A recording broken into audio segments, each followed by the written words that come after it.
सो chemical equilibrium में पहला lecture हो रखा है, हमने पहला लेक्चर ले लिया, उसमें ज्यादातर कुछ बताया नहीं हमने। क्या पढ़ा था? Types of chemical equation, homogeneous, heterogeneous, then exothermic, endothermic, and then we discuss the reversible and irreversible. Reversible reactions are those reactions in which reactant and products are interconvertible. मतलब रिएक्टेंट से प्रोडक्ट बनाया जा सकता है, product से reactant बनाया जा सकता है। इरिवर्सिबल रिएक्शन क्या होते हैं? जो हमेशा एक डायरेक्शन में जाते हैं, मतलब रिएक्टेंट से प्रोडक्ट बनेगा बट प्रोडक्ट से रिएक्टेंट नहीं बनेगा। वो डोर क्लोज कर दो, है ना। प्रोडक्ट से रिएक्टेंट नहीं बनेगा। तो मेरा कंसर्न यहाँ पे ये है कि अब हम लोग पढ़ने जा रहे हैं इक्विलिब्रियम स्टेट। इक्विलिब्रियम स्टेट क्या होता है एंड उसके कैरेक्टरिस्टिक्स क्या होते हैं। Equilibrium state and there characteristics. देखो, बोला जाता है किसी क्लोज कंटेनर में अगर मान लो तुमने वाटर लिक्विड रख दिया, सपोज वाटर लिक्विड रख दिया, ठीक है, इसकी टेम्परेचर कुछ फिक्स कर दी, मान लो 25 डिग्री से ही फिक्स कर दी, तो होगा क्या बच्चे? धीरे धीरे इसी टेम्परेचर पे, यहां पे कोई वेपर नहीं है, राइट, लेकिन धीरे धीरे इसका वेपर बनना शुरू होगा, धीरे धीरे इसका वेपर बनना शुरू होगा। जैसे एक एग्जांपल मैं देता हूं, मान लो ये रूम एयर टाइट है सपोज, और यहां पे मान लो एक बकेट में ऐसा लिक्विड जिसका स्मेल वगैरह हो, मान लेते हैं ऐसा कोई लिक्विड रख दिया, वोलाटाइल भी अच्छा खासा है, एक ऐसा लिक्विड रख दिया जैसे क्लोरोफॉर्म हो गया, बहुत लोग यूज करते हैं, इथेनॉल रख दिया। इथेनॉल, इथेनॉल अल्कोहल समझ रहे हो, स्मेल भी होता है उसका। तो यहां पे रख दिया अल्कोहल एक बकेट में, और ये रूम एयर टाइट है।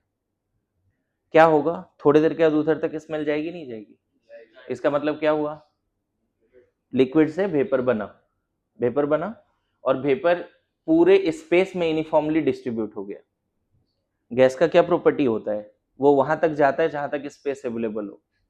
सुना है? 2 घंटे बाद क्या होगा? पूरे रूम में यूनिफॉर्मली वेपर बन जाएगा। इस टेम्परेचर पे जितना वेपर बनना था बन गया पूरे रूम में। Good to go. अब फर्दर वेपर नहीं बनेगा। जैसे अगर यहाँ पे वाटर के जगह पे हम इथेनॉल लेते तो वेपर बनना शुरू होता, जितना इस टेम्परेचर पे बनना था बन जाता। लेकिन पता है थोड़े समय के बाद क्या होता है? यहाँ पर जो वेपर है वो लिक्विड सरफेस से कोलाइड करता और फिर से लिक्विफाई हो जाता। थोड़े समय के बाद क्या होता? पहले रेट ऑफ इवेपोरेशन बहुत हाई होता, क्योंकि इस रूम में वाटर वेपर है ही नहीं, या इस रूम में अल्कोहल है ही नहीं, अल्कोहल का वेपर। तो इनिशियली क्या होगा? वेपर बनेगा, अल्कोहल का वेपर बनेगा और पूरे रूम में डिस्ट्रीब्यूट होना शुरू होगा। लेकिन वो वेपर हर जगह कोलाइड भी तो करेगा, वॉल से, इधर उधर से, साथ साथ में वो कोलाइड लिक्विड सरफेस से भी करेगा, जो अल्कोहल पड़ा हुआ है बकेट में उससे भी कोलाइड करेगा। और धीरे धीरे क्या होगा? जब वेपर का कॉन्सेंट्रेशन बहुत ज्यादा है, यहाँ पे वेपर्स के मोल्स बहुत ज्यादा हैं, तो वो टकराएगा भी ज्यादा, कोलाइड भी ज्यादा करेगा लिक्विड सरफेस से, वॉल से भी ज्यादा कोलाइड करेगा, लिक्विड सरफेस से भी ज्यादा कोलाइड करेगा। सेम कंडीशन पे फिर से कंडेंस होने की बातें आएंगी। बात समझे? अगर कोई वेपर इधर उधर टकरा रहा है तो कुछ नहीं होगा, लेकिन मान लो लिक्विड सरफेस पे आया तो कंडेंस हो जाएगी।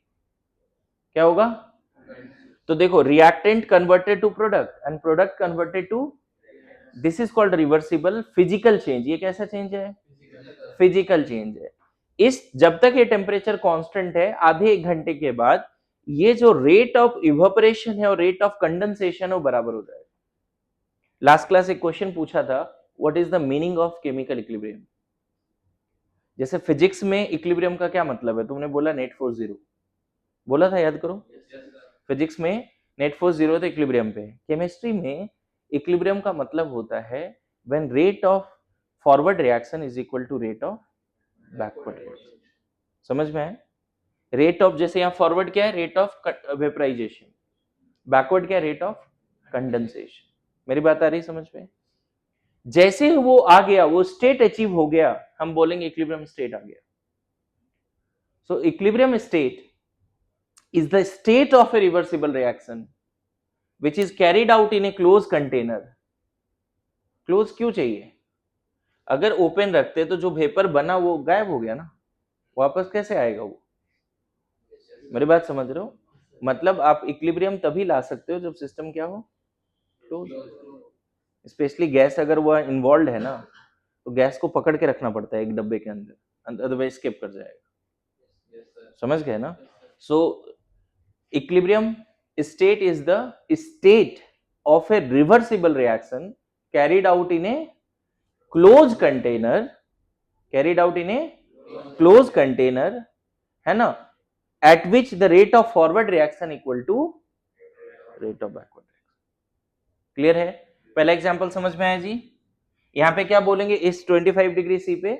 अच्छा यही अगर तुम 100 डिग्री सी पे लेके चले जाओगे तब ये तो और विजिबल दिखेगा तुम्हें। अगर वाटर 100 डिग्री सी पे रख दिए, H2O liquid 100 degree C maintain कर दिया, 100 डिग्री सी मेंटेन कर दिया बच्चे, और ये क्लोज कंटेनर है, पता है यहाँ पे वेपर बनेगा? ये तो बॉइलिंग होना शुरू हो गया ना, लेकिन बॉइलिंग से जो वेपर बना वो कहीं जा नहीं पा रहा है, रुका हुआ है वहां पे। तो फर्दर वेपर क्या होगा? ये तो प्रॉपर दिखेगा कि वेपर बना, कंडेंस हुआ, चलेगा, ये प्रॉपर दिख सकता है तुम्हें प्रोसेस। यहां तो चूंकि 25 डिग्री पे ज्यादा वेपर नहीं बनेगा तो नहीं पता चल रहा है कि इक्विलिब्रियम है या नहीं, लेकिन यहां प्रॉपर इक्विलिब्रियम दिखेगा आपको। रेट ऑफ बॉयल है ना, vaporisation is equal to rate of condensation. Again ये फिजिकल चेंज है। एक और एग्जांपल देता हूं आपके सामने। मान लेते हैं एक कंटेनर में कैल्शियम कार्बोनेट सॉलिड रख देते हैं। कैल्शियम कार्बोनेट सॉलिड ना बच्चे एक स्टोन जैसा होगा, जैसे वो देखते हैं ना लाइम स्टोन जैसा, उस टाइप का, है ना, व्हाइट पाउडर जैसा, ऐसा मान लो ऐसा होगा। ठीक है।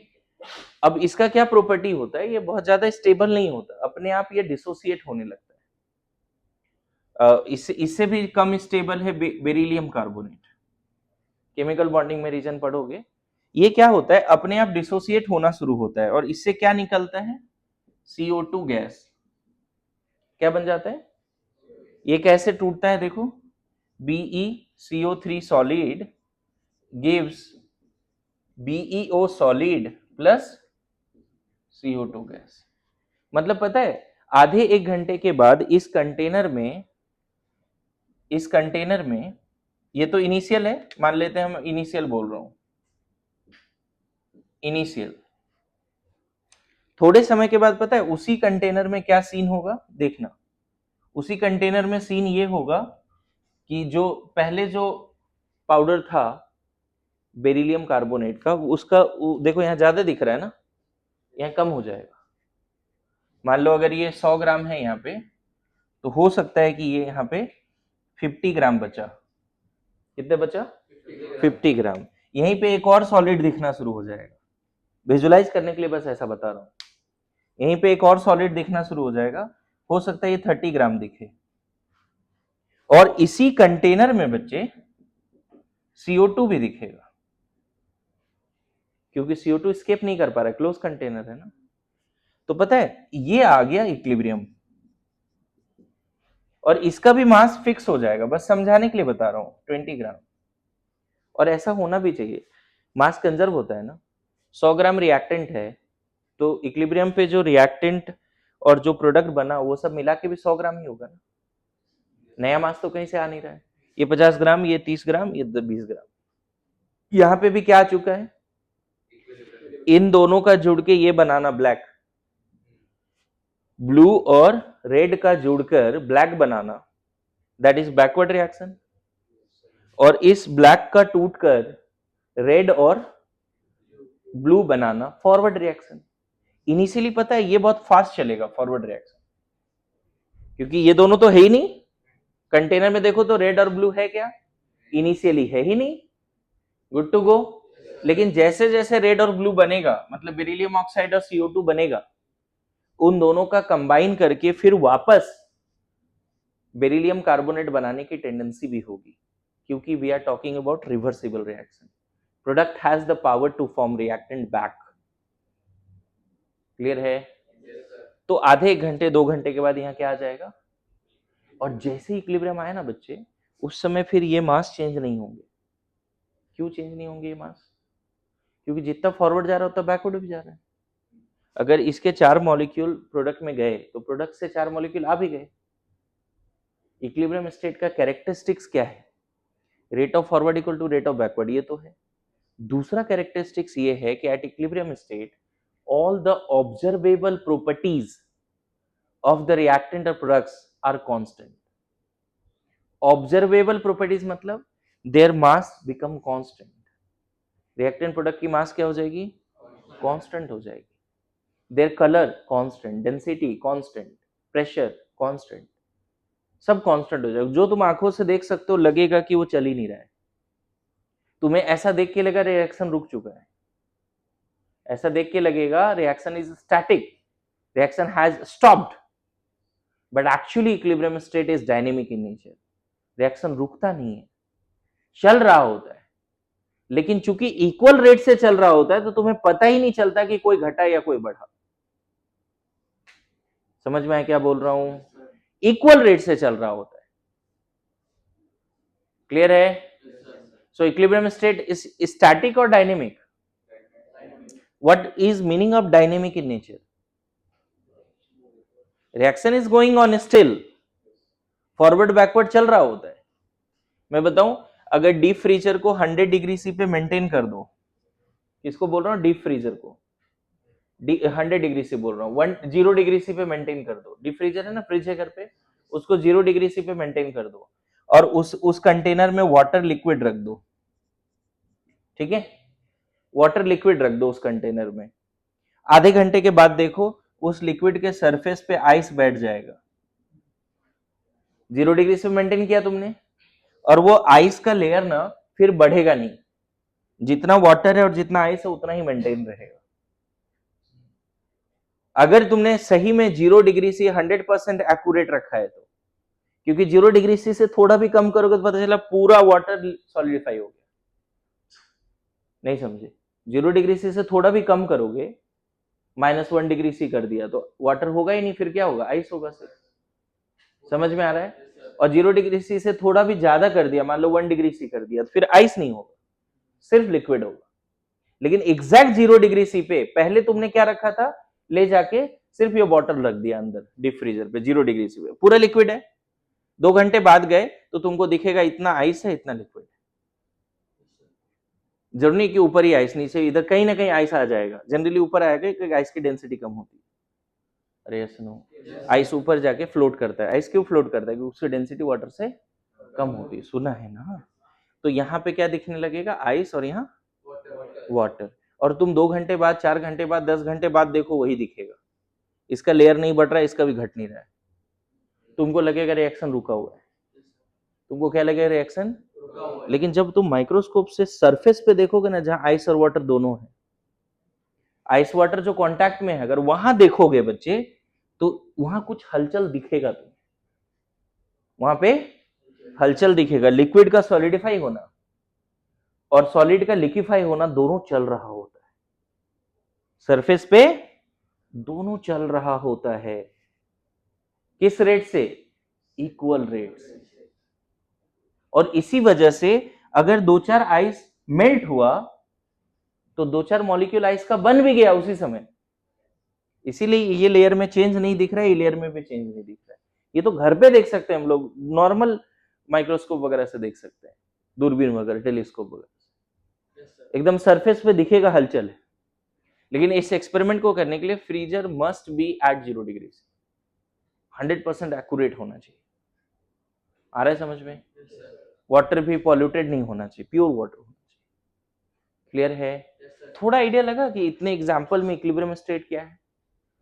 जैसे फिजिक्स में आज के बाद तुम एकदम तुरंत बोलते हो कि इक्विलिब्रियम मतलब नेट फोर्स 0। आज के बाद अगर कोई पूछे केमिस्ट्री में इक्विलिब्रियम का मतलब बताओ, क्या बोलोगे? समझ में आ रहा है? तो लिखना शुरू करिए। Equilibrium state is the state of A reversible reaction. Equilibrium state is the state of a reversible reaction. Equilibrium state is the state of a reversible reaction carried out in a closed container,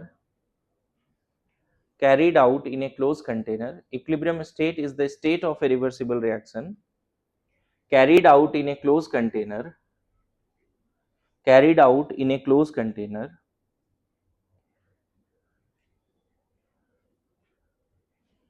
at which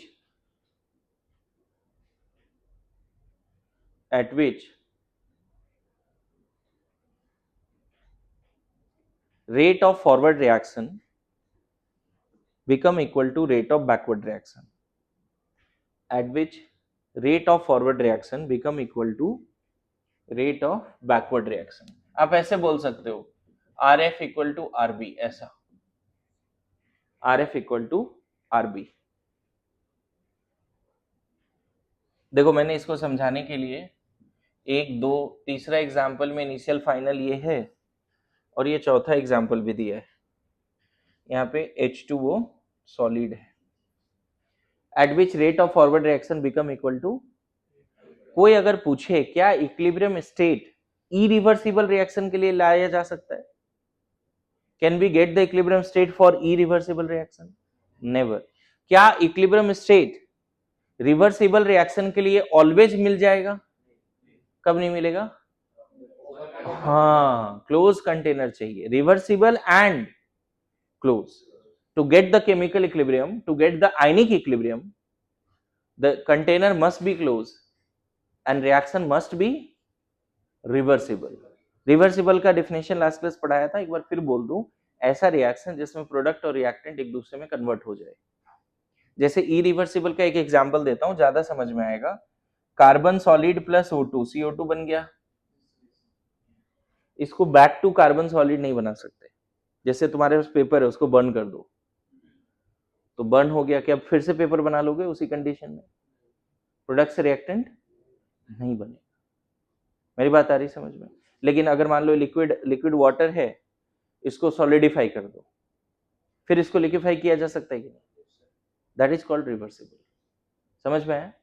तो reversible में देखो, ये जो एक दो और ये वाला पार्ट है, ये फिजिकल रिवर्सिबल है.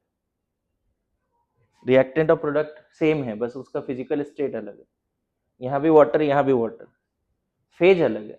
और ये जो एग्जांपल है, किसका एग्जांपल है? केमिकल इक्विलिब्रियम का. रिएक्टेंट अलग है, प्रोडक्ट्स अलग हैं.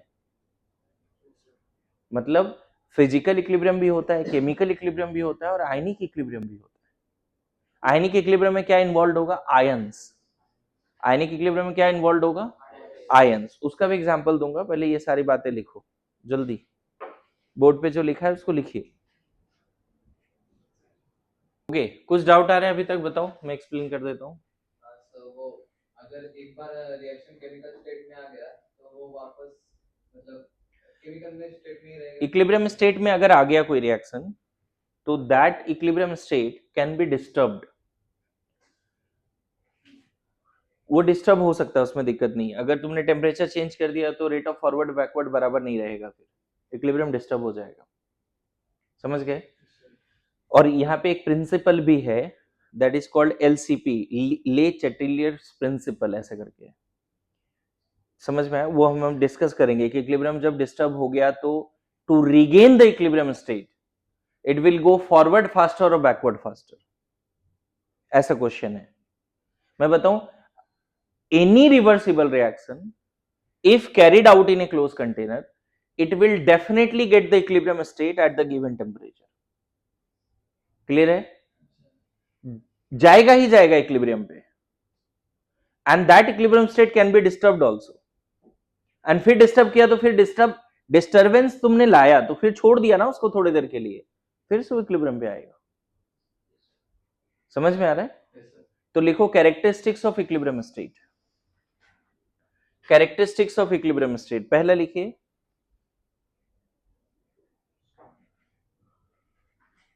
कैरेक्टरिस्टिक्स ऑफ इक्विलिब्रियम स्टेट, सबसे पहला point,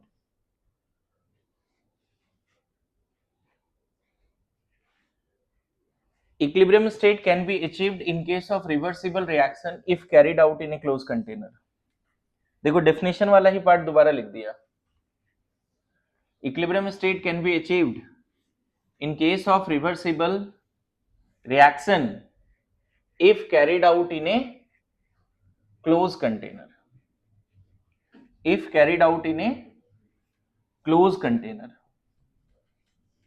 Equilibrium state can be, है ना, obtained. Equilibrium state can be obtained in case of reversible reaction if carried out in a closed container. समझे? दूसरा, पहला हो गया. दूसरा, at equilibrium rate of forward reaction, है ना, जिसको मैंने RF बोला है, is equal to rate of backward reaction. Rate of, ये भी डेफिनेशन में लिखा हुआ है बच्चे, बैकवर्ड रिएक्शन. तीसरा बात करें, है ना,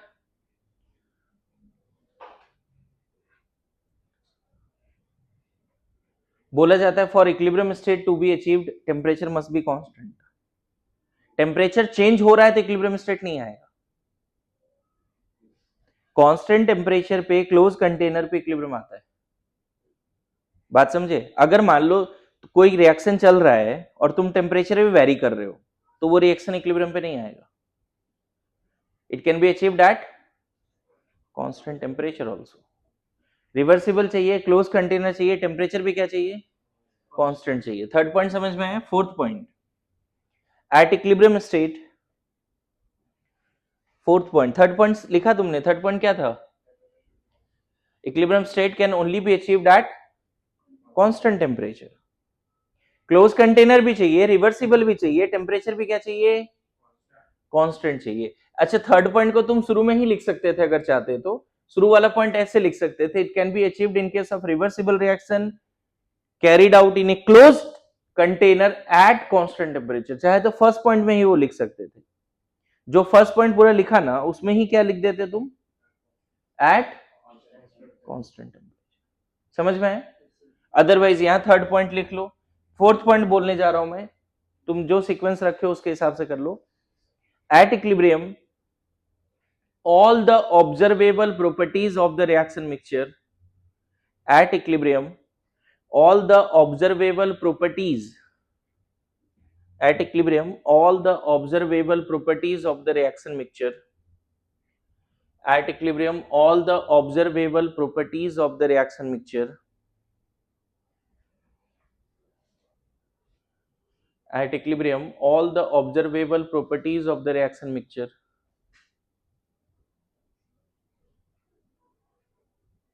become constant,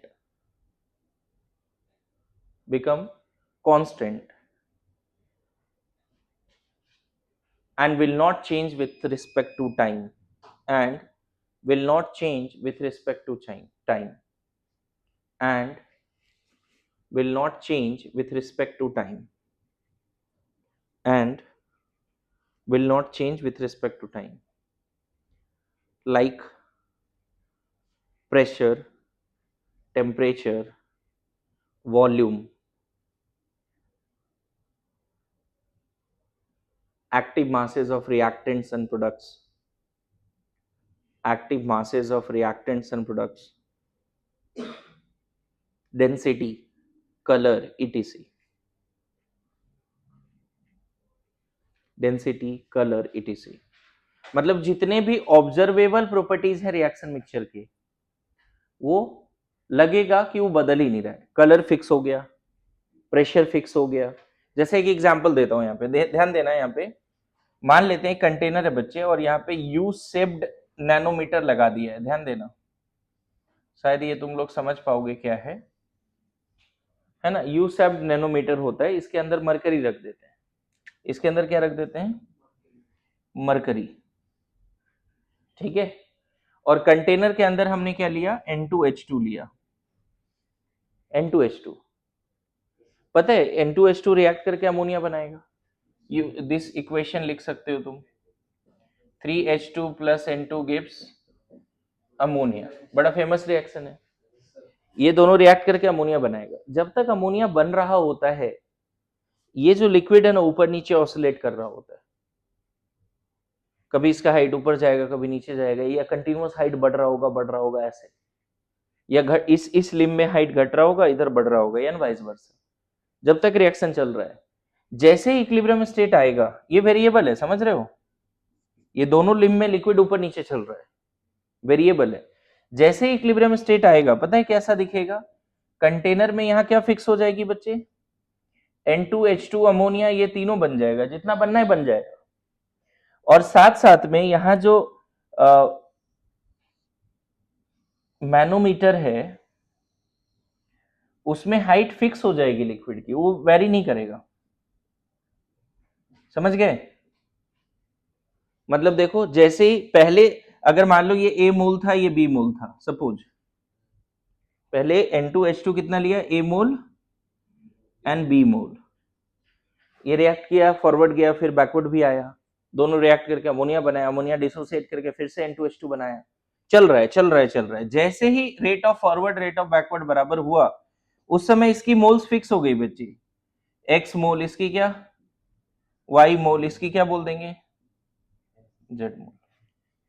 मतलब इक्विलिब्रियम पे रिएक्टेंट एंड प्रोडक्ट्स का मोल फिक्स हो जाता है, मास फिक्स हो जाता है, इस पूरे सिस्टम का कलर फिक्स हो जाएगा। हो सकता है शुरू में ये कलरलेस दिखे, बाद में ये कोई पर्टिकुलर कलर का दिखे, तो वो कलर फिक्स हो जाएगा, वेपर डेंसिटी फिक्स हो जाएगी।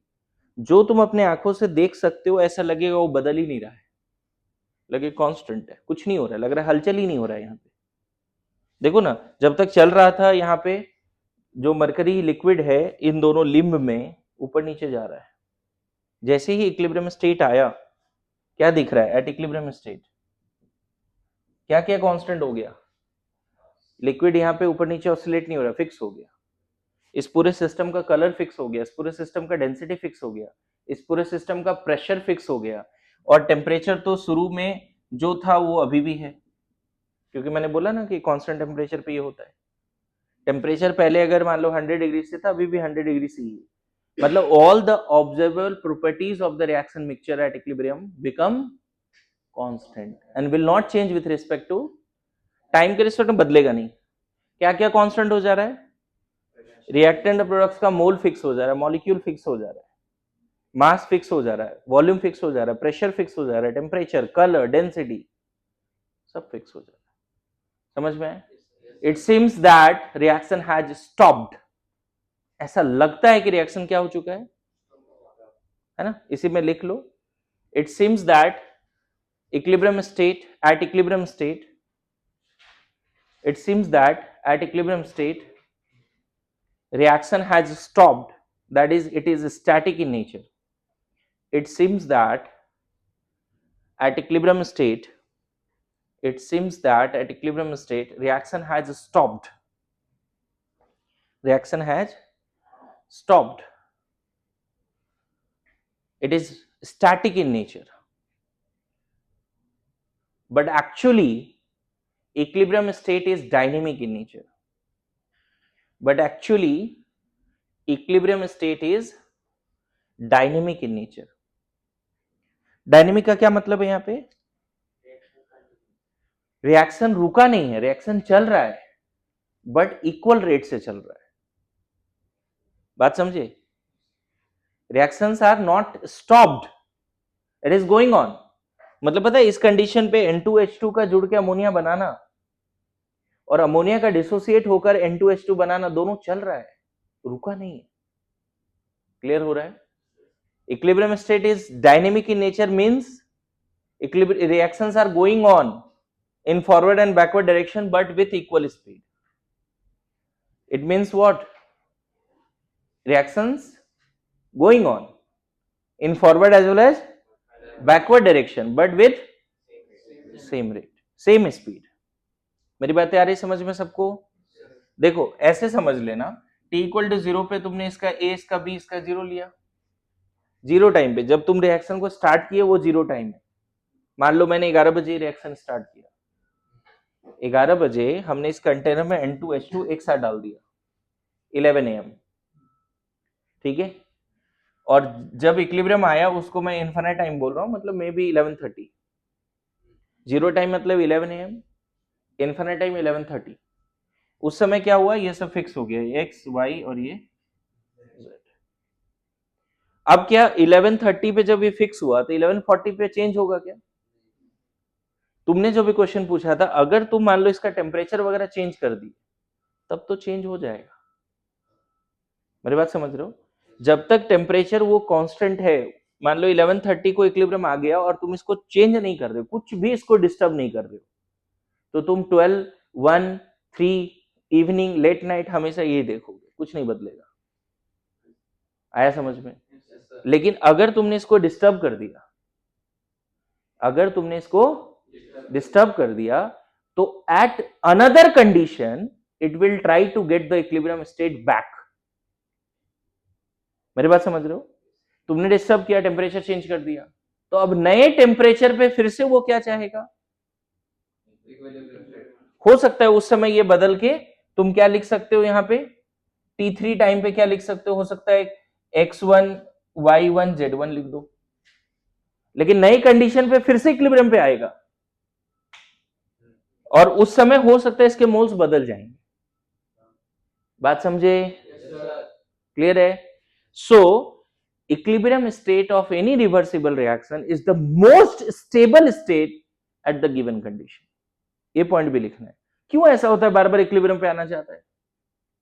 जरूर कोई तो ड्राइविंग फोर्स होगा। कोई भी रिवर्सिबल रिएक्शन इक्विलिब्रियम पे क्यों आना चाहता है? क्योंकि वो स्टेट ही उसके लिए क्या है, सबसे ज्यादा स्टेबल स्टेट है। तो नेक्स्ट पॉइंट क्या लिखोगे? Equilibrium state is the most stable state for any reversible reaction at the given condition. Equilibrium state is the most stable state, equilibrium state is the most stable state for any reversible reaction. Equilibrium state is the most stable state for any reversible reaction, है ना? ये ध्यान में रखोगे। Next point, equilibrium state पे अभी फिलहाल लिख के रख लो डेल्टा जी 0 होता है। डेल्टा जी थर्मोडायनेमिक्स में सिखाएंगे, ये फैक्ट बस याद रख लो कि at equilibrium delta G 0 and del S total भी 0 लिख लो। क्या होता है वो बाद में समझाते हैं। At equilibrium state change in Gibbs free energy, del G जो है ना उसको बोलते हैं Gibbs free energy, Gibbs free energy, है ना?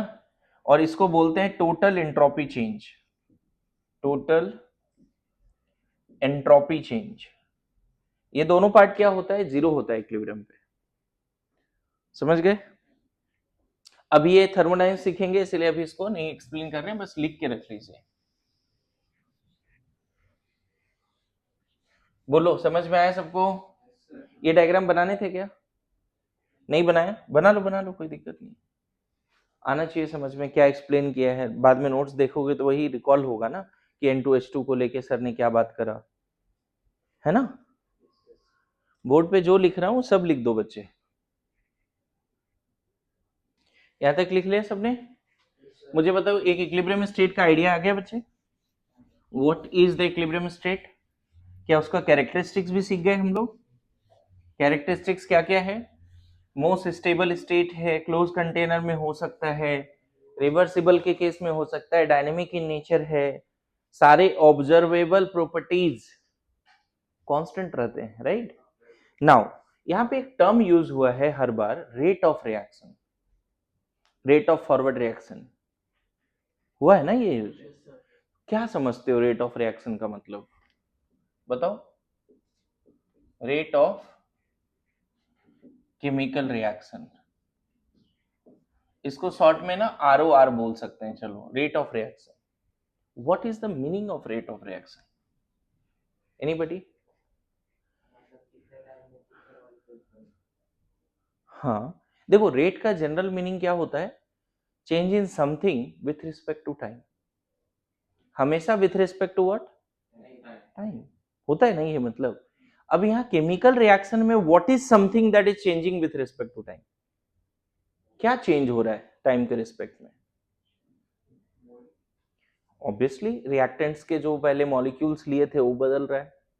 रिएक्टेंट्स के जो मास लिए थे, देखा था पहले 100 ग्राम लिया था, इक्विलिब्रियम पे 50 और 30 ग्राम, 30 और 20 ग्राम हो गए। क्या बदल रहा है इक्विलिब्रियम पे? रिएक्टेंट्स के, जैसे जनरली अगर मान लो तुम बोलते हो स्पीड, फिजिक्स में जो स्पीड बोलते हो, वहां टाइम के रिस्पेक्ट में क्या बदलता है? Distance covered. अरे ऐसा नो, बाइक में, कार में जो स्पीड की बात करते हो वहां क्या बदलता है? डिस्टेंस। केमिकल रिएक्शन में क्या बदलेगा? टाइम के रिस्पेक्ट में क्या बदल सकता है? मोल्स, मास, प्रेशर भी बदल सकता है। अरे ऐसा नो, जो गैसियस मोल्स हैं, अगर गैसियस मोल्स बदले तो उसके प्रेशर भी बदलेंगे। Yes no? जैसे मान लो करंट, करंट भी एक तरह का स्पीड है। करंट एक तरह का स्पीड है, चार्ज बाय टाइम। करंट के केस में क्या बदलता है? चार्ज। किसके रिस्पेक्ट में? टाइम के रिस्पेक्ट में। घर पे जो पाइपलाइन वाले गैस सप्लाई होते हैं, वहां भी स्पीड एक है, वहां क्या बदलता है? Volume of gas. कितना गैस यूनिट यूज किया है, मीटर शो करता है कितने टाइम में कितना यूनिट, वो क्या होता है ऊपर जो बदल रहा होता है वहां पे? Volume of gas. मेरी बात समझ रहे हो? तो किसी भी केमिकल रिएक्शन में रेट, ROR का मतलब होता है, देखो मैं यहां लिख रहा हूं, change in active mass of reactants और प्रोडक्ट्स। ठीक है, एक्टिव मास लिख दिया। एक्टिव मास क्या हो सकता है? यहाँ पे जो एक्टिव मास लिख दिया, इसकी जगह पे क्या हो सकता है? मोल हो सकता है, मोलारिटी हो सकता है। सुना है कभी मोलारिटी जी? Mole fraction, molarity, normality, mole fraction, सुना है? मतलब change in mole, change in molarity, change in normality, change in mole fraction, है ना? बोलो। यहाँ पे बोल सकते हैं हम लोग चेंज इन, हाँ स्मॉल एम भी बोल सकते हो, है ना? चेंज इन प्रेशर भी बोल सकते हो बच्चे, हाँ मास वगैरह भी बोल सकते हो। Active mass generally unit of concentration को बोलते हैं जनरल। कुछ नहीं मेंशन है ना, तो एक्टिव मास का दो मतलब लिया जा सकता है, एक ये और एक प्रेशर। ज्यादातर अगर क्वेश्चन में नहीं मेंशन है एक्टिव मास तो मोलारिटी ले लो। क्या ले लो? मोलारिटी। विथ रिस्पेक्ट टू क्या? Time taken. समझ में है? What is the meaning of rate of reaction? Change in active masses of reactants और products divide by time taken. जैसे एक एग्जांपल देता हूं आपको, देखो टी, मान लेते हैं एक कंटेनर में इसका 10 लीटर वॉल्यूम है, समझना कितना वॉल्यूम है? 10 लीटर। इसमें मैंने N2H2 ले लिया, ठीक है? यहाँ पे थोड़ा मोल कंसेप्ट का यूज लगेगा ना, स्टोक्योमेट्री का यूज लगेगा। मान लेते हैं इसका 5 मोल है एंड इसका 10 मोल है, ऐसा। कब? जीरो टाइम पे, है ना? कितने बजे ये तुमने दोनों को मिक्स किया? मान लो तुमने 12 PM में मिक्स कर दिया, ठीक है? आधे एक घंटे के बाद इसी कंटेनर में क्या क्या दिखेगा? N2H2 and ammonia. क्या क्या दिखेगा? N2H2। हो सकता है मैं बात कर रहा हूं 12:30 के बाद, 12:30 PM पे तुमने 12 बजे इन दोनों को एक कंटेनर में डाल के बंद कर दिया, और जिस समय बंद किया उस समय टेम्परेचर फिक्स कर दिया है, ठीक है? टेम्परेचर नहीं बदल रहा है, वॉल्यूम भी फिक्स, टेम्परेचर भी फिक्स। अब छोड़ दिया, ये दोनों रिएक्ट करके अमोनिया बनाएगा। अमोनिया फिर रिवर्ट बैक करके क्या बनाएगा? N2H2। चलेगा, फॉरवर्ड बैकवर्ड चलता रहेगा। मान लो 12:30 पे इक्विलिब्रियम आ गया, मतलब rate of forward rate of backward बराबर हो गया, हो गया?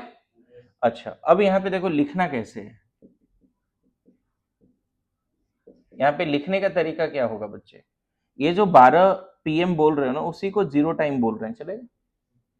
इस समय हमने कितना 5 और 10 लिया, ये जीरो लिया। मोल्स लिख रहा हूं अभी, क्या लिख रहा हूं? ये मोल्स। समझ में आया? अब मैं बोल रहा हूं कि 12:30 PM, मतलब t इक्वल टू इन्फिनिटी बोल रहा हूं। इन्फिनिट टाइम के बाद इक्विलिब्रियम आ गया। इन्फिनिट टाइम मतलब 200 साल नहीं, बस आधे घंटे इस रिएक्शन के लिए। समझ गए? उस समय अगर मैं ऐसा बोलता हूं बच्चे कि अमोनिया मान लेते हैं कि 6 मोल बना है, मान लो ऐसा एज्यूम कर लिए कि अमोनिया कितना बना है। अब मोल कंसेप्ट लगाओ बच्चे, इसके 1 से ये 2 बनेगा, इसके 1 से ये 2 बनेगा, इसका 6 बना है तो इसका 3 रहा होगा, यहीं पे मोल कंसेप्ट है। इसका अगर 6 बना है तो इसके कितने गए होंगे प्रोडक्ट में, है 5, 3 चले गए तो बचे कितने, 2। गुड टू गो, पक्का। इसके 1 से 2 बनता है तो इसके 3 से ये 6 बनेगा, इसका 5 लिया था इनिशियली और इसके 3 गए, प्रोडक्ट में जा चुके हैं 3, तो बचेगा कितना। यहां पे अगर मोल नहीं आता तो फिर भूल जाओ केमिकल इक्विलिब्रियम, इतना तो मोल चाहिए। Good to go. अच्छा चलो बताओ H2 कितना बचेगा अगर मोल आता है अच्छे से, तो 1 बचेगा। क्या बात कर रहे हैं, यहाँ 3 से 2 बन रहा है, उल्टा सोचो, इसके 2 से 2 ऑफ अमोनिया अगर बना है तो 3H2 यूज हुआ है, यस नो। अगर 1 अमोनिया बना होता तो 3/2 यूज होता, ये 6 बना है तो इसका यूज कितना हुआ बच्चे, 9 यूज हुआ, बिल्कुल सही बोला किसी ने। तो बचेगा कितना, 1। आ गया समझ में, इसके 6 बने तो इसके लिए इसके 9 लगे होंगे, यस नो। तो इसके 10 थे, 9 गए तो बचे कितने, 1। समझ में आया। अब देखो यहां पे अगर कोई पूछे तुमसे average ROD of N2, ROD क्यों लिख रहे हैं समझना, N2 डिसअपियर हो रहा है ना, 30 मिनट में N2 डिसअपियर हो गया, rate of disappearance of H2 N2, rate of disappearance of N2 कितना डिसअपियर हुआ है बताओ, 3। अरे 5 था, 2 बचा है, तो डिसअपियर कितना हुआ, 3 डिसअपियर हुआ। कितने लीटर कंटेनर में पड़ा हुआ है वो पूरा, 10 लीटर। मोलैरिटी मतलब क्या, मोल्स बाय वॉल्यूम। एक्चुअल में इतने मोलैरिटी में चेंज आया है किसका, N2 का।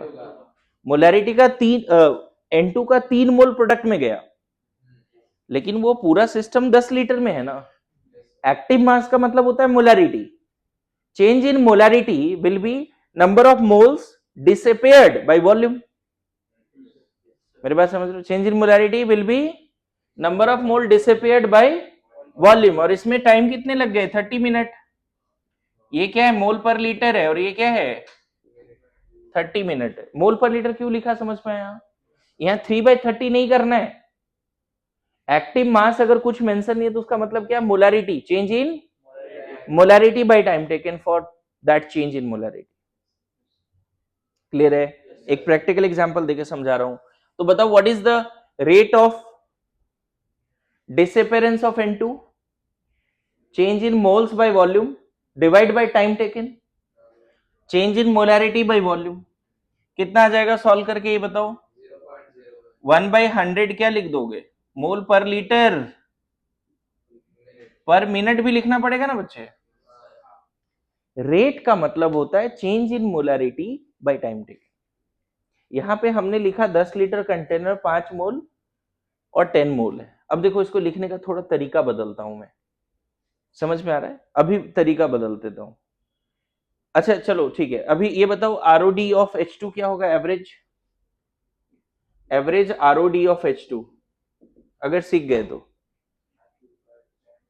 कितने बदल गए H2 में, 9 से बदल गए, 9 बदल गए ना। लेकिन मोलैरिटी चेंज कितने हुए, 9/10 डिवाइड बाय 30।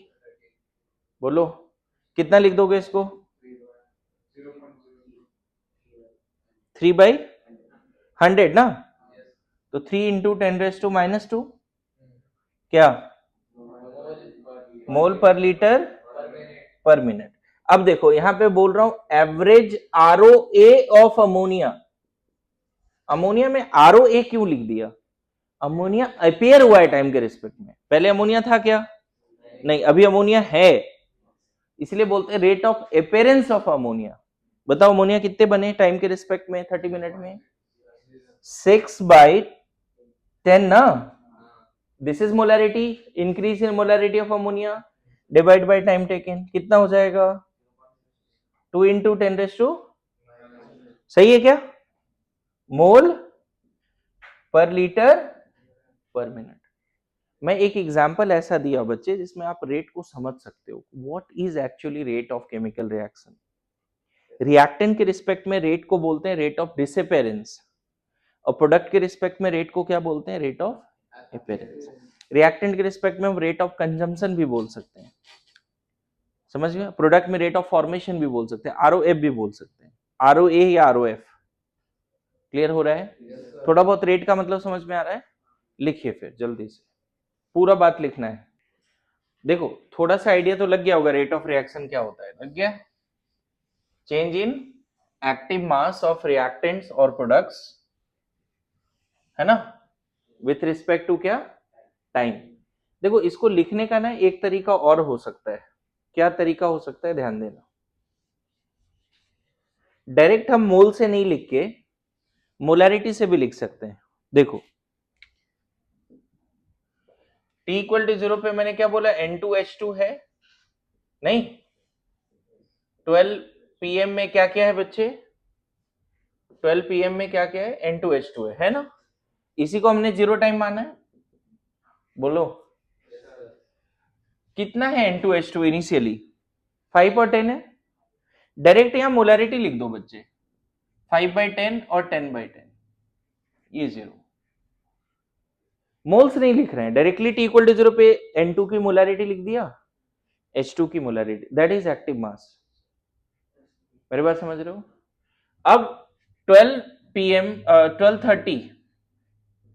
12:30 PM जिसको T इक्वल टू इन्फिनिटी बोल रहे हैं हम, उस समय मैं इसको कितना लिख देता हूं, 6 लिखा था ना तो 0.6 लिख देता हूं। 6 मोल बने थे ना, तो एक्चुअल मोलैरिटी में कितने बने, 6/10, 6/10।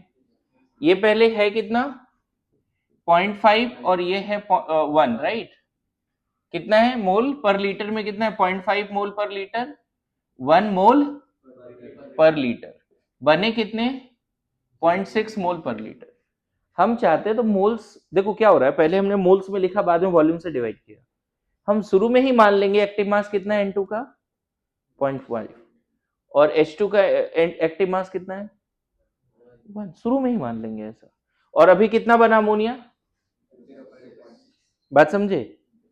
तो अब यहां से कैसे बैक आएंगे बताओ, 1 अगर 1 मोलर से कितना बनेगा 2 मोलर, 1 मोलर से कितना बनेगा, या फिर 2 मोलर अमोनिया अगर बना है, 2 मोल पर लीटर अमोनिया अगर बना है तो ये 1 मोल पर लीटर गया होगा। अरे ऐसा नो, रिवर्स में चले, समझ में आ रहा है। तो गौर करके देखोगे ना बच्चे, तो ये 0.2 मोल पर लीटर बचेगा, कितना बचेगा, 2 बचा ना, 3 गए 2 बचा, मतलब कितना मोलैरिटी बचा 0.2, 2/10। अच्छा इसके 0.6 बनने के लिए ना इसका 0.9 गया,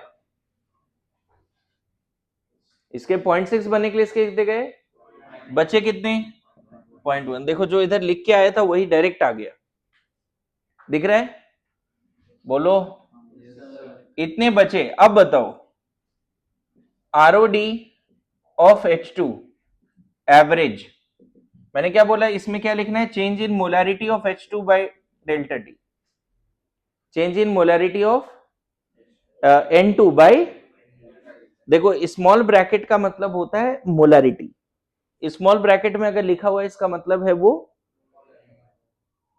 मोलैरिटी में चेंज, मोल में नहीं, किस में चेंज, जो भी स्मॉल ब्रैकेट स्क्वायर ब्रैकेट में जो भी लिखा हुआ है ना उसका मतलब है चेंज इन मोलैरिटी, इसका मतलब है मोलैरिटी मोल पर लीटर, और डेल्टा साइन मतलब चेंज इन मोलैरिटी, समझ में आए। बताओ चेंज इन मोलैरिटी कितने से है, पहले 0.5 था, भी 0.2 बचा है, कितने से 0.3 से, कितने से है 0.3 से। अच्छा एक चीज और समझना, यहाँ पे माइनस लगाते हैं, क्यों माइनस लगाते हैं समझना, फाइनल माइनस इनिशियल करोगे तो -0.3 आएगा ना, और रेट ऑफ केमिकल रिएक्शन का नेगेटिव का कोई मतलब नहीं,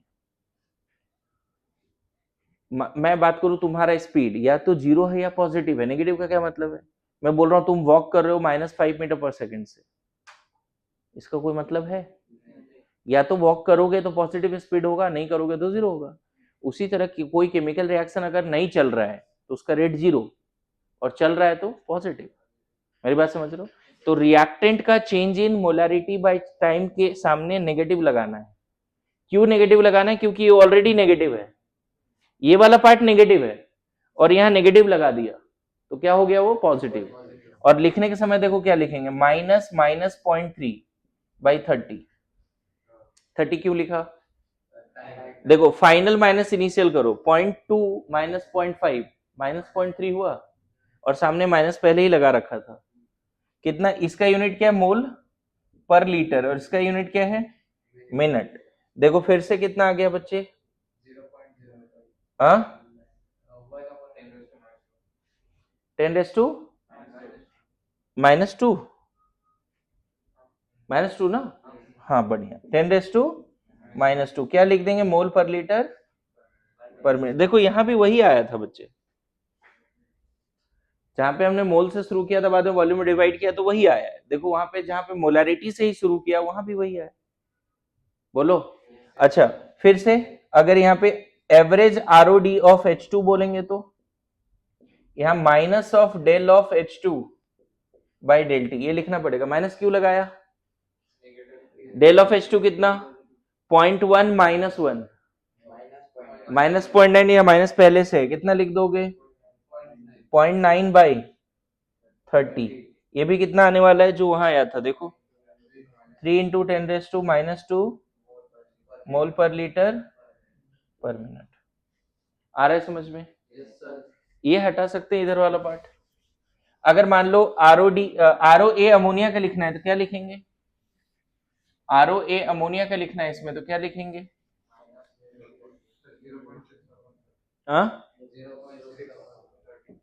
एवरेज ROA ऑफ अमोनिया। तो यहां माइनस लगाने का जरूरत नहीं बच्चे, change in ammonia by time, क्योंकि already change in ammonia positive है। फाइनल कितना है? 0.6। इनिशियल कितना है? तो यहाँ कितना लिखोगे? 0.6/30 लिखोगे। बोलो 2 × 10⁻⁻² मोल पर लीटर पर मिनट। तो मैं बताऊं, कभी कभी क्वेश्चंस को मोल से शुरू करना पड़ता है, कभी कभी डायरेक्ट क्वेश्चन में मोलैरिटी ही दिया रहता है।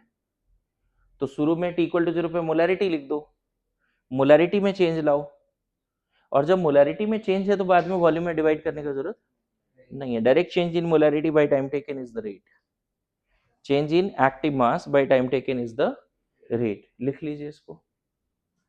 अब आगे नेक्स्ट क्लास में ऐसे पढ़ेंगे, ठीक है? 2 लेक्चर रिवाइज करके आने, एक 43 मिनट का और एक अभी दिख रहा है मुझे 53 मिनट के आसपास का। बस 2 लेक्चर रिवाइज करके आओ।